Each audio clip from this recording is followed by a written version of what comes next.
This morning, we're learning the Federal Reserve cutting interest rates by another quarter percentage point.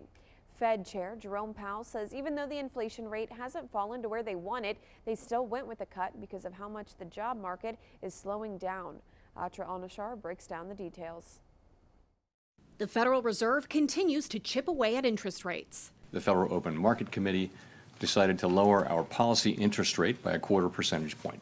The Fed's rate cuts are driving down mortgage rates at a time when the housing market is out of reach for so many. The average 30-year fixed-rate mortgage fell to 6.19% last week, according to Freddie Mac. Demand for refinancing is more than double what it was during the same week last year.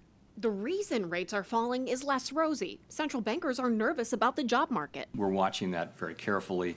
Just this week, we learned Target is cutting 1,800 corporate jobs, their first major layoffs in a decade. Paramount Skydance, under new leadership after a merger, starting to lay off what's expected to be about 2,000 employees, 10% of its workforce. UPS slashing an additional 14,000 jobs, bringing its total job cuts for the year up to 48,000.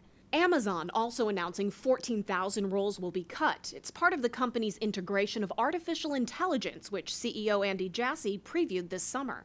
Yes, like with every technical transformation, there will be fewer people doing some of the jobs that the technology actually starts to automate. Even before these layoffs, there were clear signs the job market was losing steam. The private sector shed 32,000 jobs in September, according to ADP. Because of the government shutdown, that's one of the few data points the labor statistics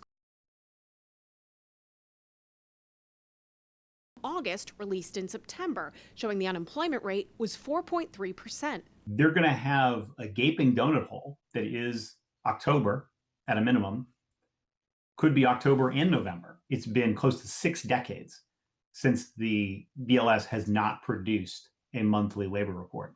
Powell says the lack of data means they won't have a detailed picture of the economy, but if there's a dramatic shift in conditions, they would still be able to tell. And he also says another rate cut at their December meeting is not a foregone conclusion.